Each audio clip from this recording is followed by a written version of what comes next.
Qual é o clássico moderno, Laura, que você considera hoje? Clarice Lispector é um clássico moderno, ela é relativamente recente, né?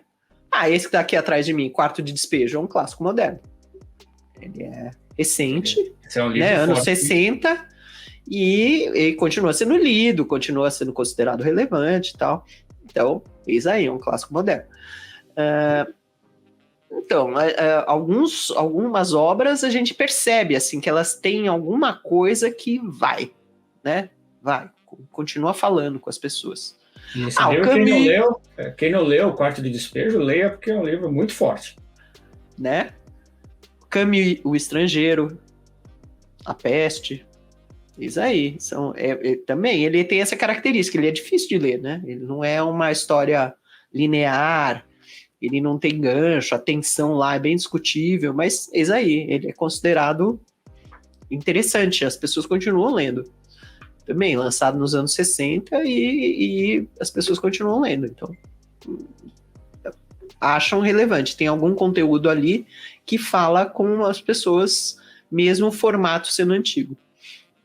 Olha que curioso, a Cláudia Salata está falando que meu sobrinho de 14 anos e sua turma acham Harry Potter cringe.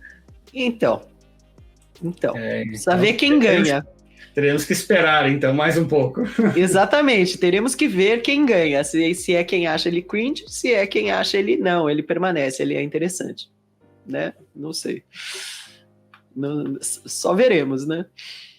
Um comentário da Ceci Bragança. O cachalote é falado pelos psicólogos como um mergulho à parte inconsciente, a mais profunda do ser. O cachalote, né, no Moby Dick, você pode entender, inclusive, como ele sendo representativo de algumas coisas, né? Ele é descrito como uma baleia real, uma baleia que é caçada, uma baleia que tem existência física, mas ela pode ser entendida como simbólica também, né? E aí ele é um personagem interessantíssimo, porque justamente ele faz coisas imprevisíveis para o ser humano, né? E não dá para conversar com ele, né? Ele age. Então, ele é um personagem e tanto. A gente já falou aqui de personagens animais, né?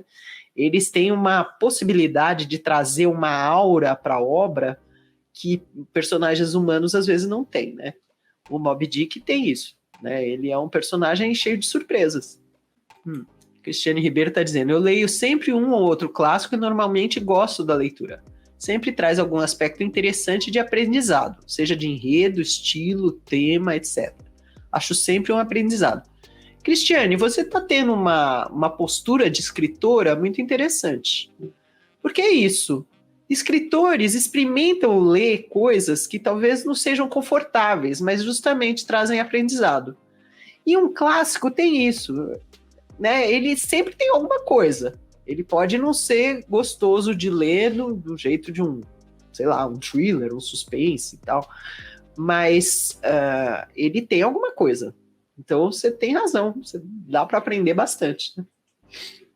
Aqui o Gabriel Ribeiro perguntando se já lemos o Laranja Mecânica, se ele é um clássico. Tentei ler em 2019, mas surtei e desisti. Gabriel, eu acho que isso aí você está dando um exemplo de uma obra que fez um sucesso gigantesco. Eu li Laranja Mecânica. Fez um sucesso gigantesco na época, mas não permaneceu, né? Ele é interessante, uma obra foi muito impactante, as pessoas comentaram muito. Nossa, virou filme, né? O filme é muito forte, né? Sim, e o livro também. O livro ele descreve muita coisa, assim, muito fisicamente. Você fica assim, nossa, uau.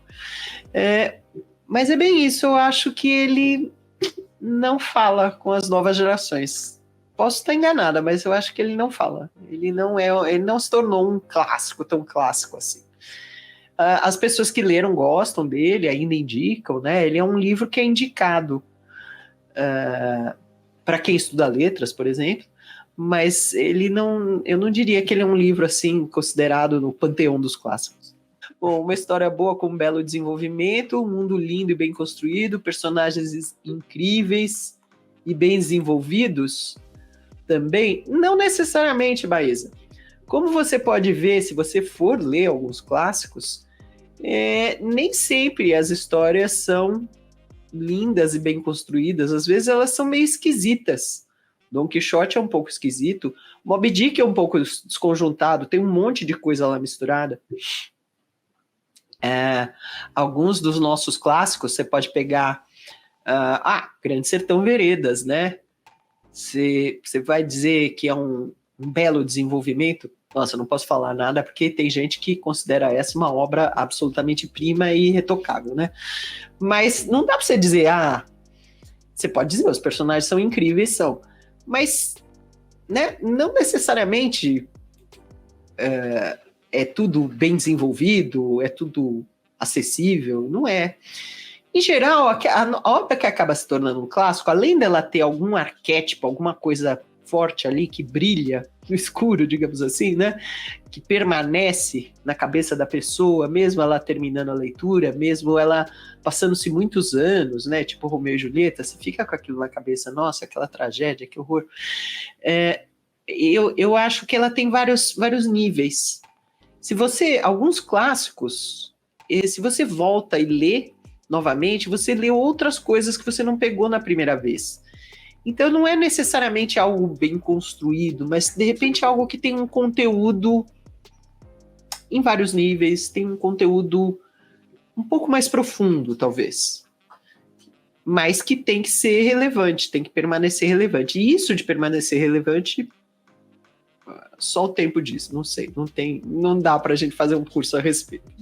Olha, a Tânia Porfírio está perguntando se o Pequeno Príncipe é clássico. Esse né? Né?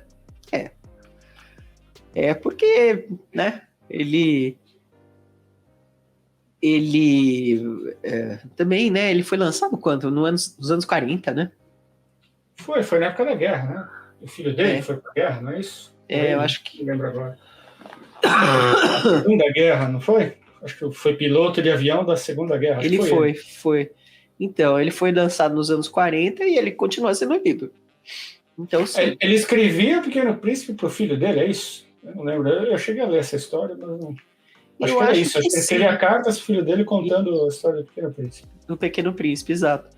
E esse permanece, sim. De alguma forma, era uma fábula, né? É uma fábula que se tornou relevante mesmo em tempos atuais, sim. Olá, eu sou a Laura Bacelar. Eu presto vários serviços no mercado editorial. Eu ajudo autores a tirarem dúvidas com consultoria, eu faço mentoria para quem quer escrever livros de não ficção e eu faço leitura crítica com viés editorial. Se você tiver interesse, veja os meus dados de contato aqui abaixo desse vídeo.